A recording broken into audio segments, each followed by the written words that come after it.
Hi, I'm Rita. Welcome back to my booktube channel, Life Worth Reading. Today I wanted to do a video that I've been dying to make for a long time now, and that is recommending books based on your favorite characters of Brooklyn Nine-Nine. I adore Brooklyn Nine-Nine. It's one of my favorite shows ever. It's my comfort show. I'm literally always rewatching it. And since it is a very popular show, I think that a lot of you might also enjoy it. So I thought that doing books based on your favorite characters of Brooklyn Nine-Nine would be a really fun video.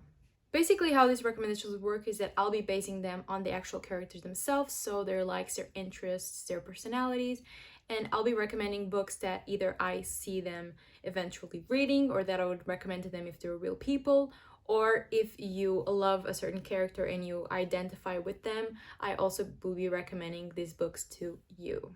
Okay, hi, quick intermission here. I was just editing this video and I just realized how freaking long it is. Literally I can't shut up and nobody would watch a video that's this long. So what I'll do is that I'll divide this video in a part 1 and a part 2. In this part 1 I'll talk about Jake Peralta, Amy Santiago, Charles Boyle, and Terry. And in the next part that I'll upload very soon, I'll talk about the remaining characters and their book recommendations. I hope that's okay. You can thank past Rita from like 2 hours ago for not being able to shut up. But yeah, I hope you enjoyed this video and sorry to interrupt. I have to start with Jake Peralta. Obviously, as we know, he lives and breathes for his detective career. And so the first type of books that I will mention are crime fiction, obviously, because as I think he is so attached to his career that I also see him enjoying these books on his free time. As we know, Jake doesn't read much, at least in the first half of the series, but I will say that if you like Jake's character, if you identify with him in his logic, in his love for his work and his detective career, then I think you will also enjoy these books. The first book that I'll mention is And Then There Were None by Agatha Christie. Agatha Christie is my favorite crime fiction author. She is a brilliant writer, and so I have to say that this book I think Jake would love. Agatha Christie was the first person to bring to life the trope of people that are locked in an island together and then they start dying off one by one and you have to figure out who is the killer. This is basically the book that started the slasher trend, and so I have to mention it as it is a very compulsive and addictive read. You want to figure out who this killer is and you want to just solve the mysteries. I think that Jake would love to read this book and try to figure out who the killer is. And I think that anyone that also enjoys murder mysteries and crime fiction would also adore this book, as it is very entertaining in itself. The other one that I'll mention is The Maltese Falcon by Dashiell Hammett. I haven't read this book yet, but Noelle Gallagher, which is one of BookTube's favorites right now, she has read this book a lot of times and she says it's one of the best detective crime fiction that she's ever read. She says that it's very entertaining, that it's very old classic detective fiction, and so I think that it would be perfect for Jake, as we know he loves the 70s and all the detective old-timey stuff. So I think that he would really enjoy this book, and if there are any of you that have the same interest as him and that are also interested in old detective fiction, I think that you would really enjoy this book. But as we know, Jake is not just his detective career. He has a very soft spot for a lot of other things, and his childhood was not the best. As we know, he has abandonment issues with his father, and since he didn't read a lot during his childhood, I think that there are a lot of books that maybe he would read in his adult life and that would really hit a spot for him, as he would identify with the protagonist and it would remind himself of his childhood and what he missed. Later on in the series, we learn that Jake has started to read again because of Amy's influence on him, and we know that he starts reading the Harry Potter series. Obviously, I will not be actively recommending the Harry Potter series if you haven't read them yet, because we do not stand J.K. Rowling, but I think that middle grade and YA fantasy would do him a lot of good, and so I have to say, first of all, the Percy Jackson series. I am currently reading the first book, Percy Jackson and the Lightning Thief, and I have to say that reading it, Percy does remind me a lot of Jake, as he is someone that also has abandonment issues because he has never met his father, obviously. He struggles in school, as we know Jake also kind of did, and because of his dyslexia and ADD problems that Percy has. And I think that it was mentioned that Jake also suffered from the same. So I think that Jake would really see himself in the Percy Jackson series, and I think that he would finally realize his true potential and that his childhood wasn't that bleak and that there's hope in it. And also it's just a fun, entertaining adventure series, and I think that as Jake would see himself so much in this great protagonist that goes on to do so much later on and goes on so many adventures, I think that this would be a perfect series for Jake. So if you haven't read it yet, do it like me and read it now. Moving on to our favorite high achiever, I have to talk about book recommendations for any Amy Santiagos out there. I am definitely not an Amy Santiago. I am the most disorganized, not rule breaking, but like the most disorganized, chaotic person you will meet. So I am definitely not a type A personality like Amy. But when I was researching all these books and anything that reminded me of Amy, I recommended. So if any of you are like her, I do recommend these books to you. First of all, I want to mention Becoming by Michelle Obama, because apparently I just can't shut up about that book and I have to mention it in every video. I think that she would really love this memoir, and I think that she would really identify with Michelle Obama being such a high achiever and a type A herself and being such an organized, go-getter type of person. I think that Amy really does identify with her and her drive to be a better person and do better and rise in her career. So I think that Amy would love this book, and obviously for the third time in my videos, if you haven't read Becoming, do it. In terms of classics, I do have to say that I think Amy would have adored Little Women by Louisa May Alcott. I haven't read this book yet because I am looking for a better edition of it. This edition is like a pocket edition. It is so small and the font is so tiny that I could never get myself to read this one. But based on what I do know from the story and the 2019 film that I loved with my whole heart, I think that Amy would have loved this book, especially because she has only brothers. I think that she would really enjoy reading about four sisters and their friendship and the way that they each are so different but fight for what they want, you know? I think it's just a beautiful story about women, and that even though it is not very diverse, as we know, and Amy would not directly see herself as a Latinx character, but I think that she would overall really enjoy the message of this book and exploring these characters. For an historical fiction recommendation, because I do see Amy as someone that loves historical fiction and studying, as we know that she does, I do have to say The Nightingale by Kristin Hanna. This is a book that has been on my TBR for the longest time now, and I really do have to get to it. But I'm always a bit scared of going into it because I think that I will love it so much that I still want to have that feeling of reading it for the first time, if that makes any sense. Do you guys just ever delay a book that you know you're gonna love because you don't want to end the experience? Or is that just me? Like, sometimes when I think that I'll really love a book, I just hold on to it and don't read it because I don't want to ruin that experience for myself, and I just want to save it for a better time, if that makes sense.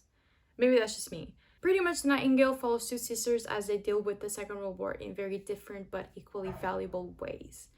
As I said, as Little Women, I think that Amy would really enjoy exploring sisterhood and exploring that type of female friendships and the way that women dealt with the Second World War. I think that she would be really interested in that, and I definitely see her reading this. And if any of you enjoy historical fiction, I urge you to read this book, as I will eventually. I have to do it because I think it'll be a really amazing book.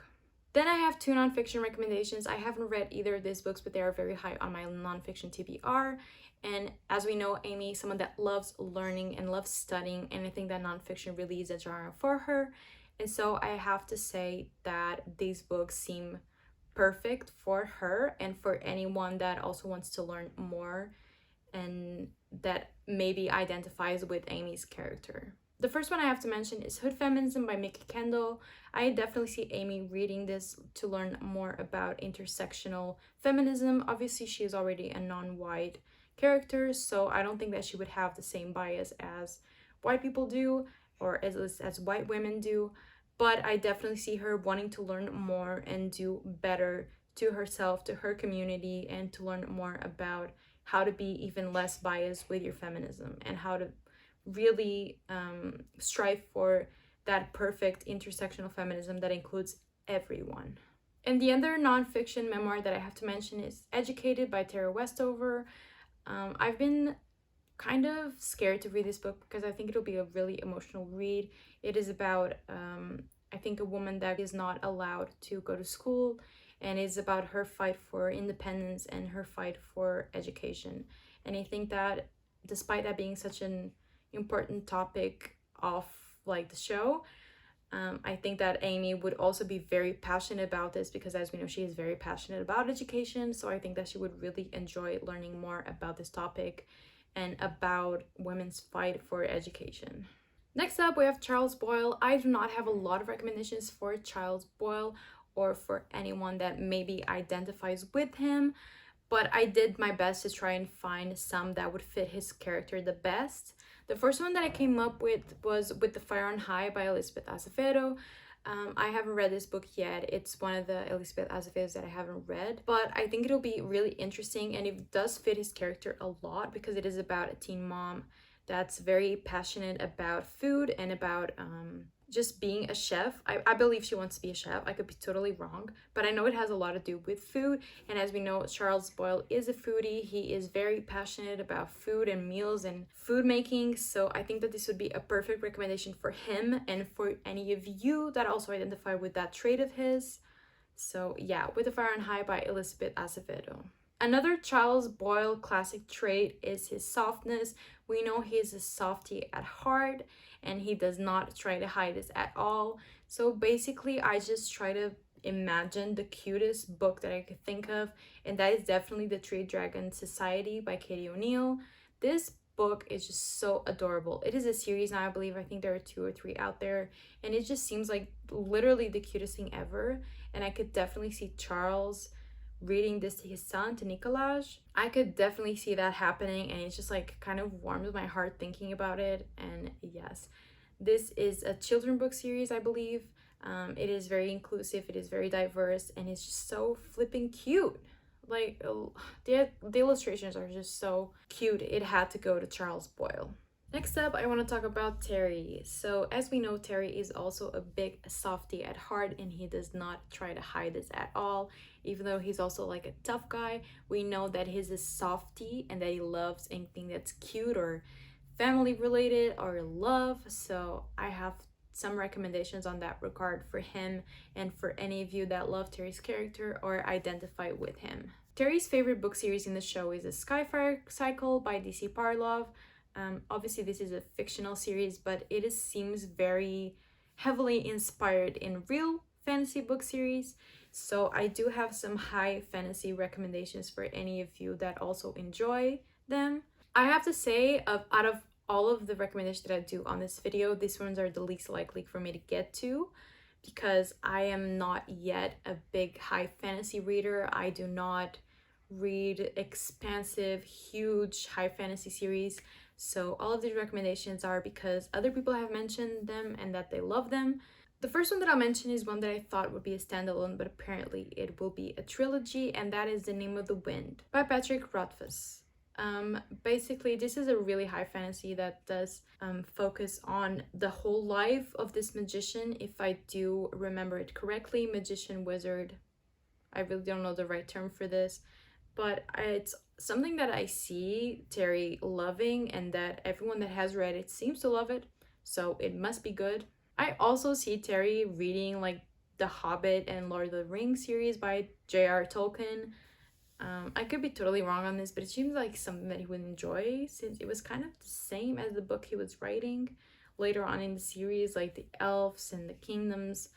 I don't know, there's just something about it that reminded me of The Hobbit and of Lord of the Rings, so I definitely see Terry enjoying that series, even though I haven't read it yet. And finally, for these high fantasy recommendations, I try to think of the longest, most expansive fantasy series that I could think of, and that was the like Wheel of Time series by Robert Jordan. I think it's like 12 books.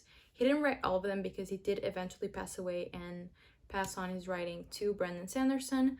But 12 high fantasy books are a lot, and I definitely see Terry like consuming these books and being completely obsessed with this fantastical world. So if any of you are also high fantasy series, maybe check this one out. Apparently there's a big fandom for this Wheel of Time series, so most people seem to love it.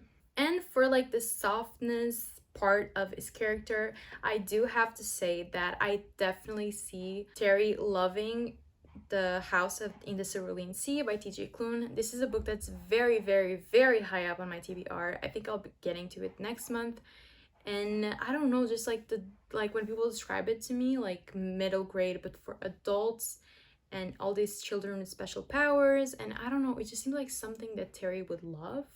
That's why I'm recommending it for his character, for any of you that also enjoy softness and cute things.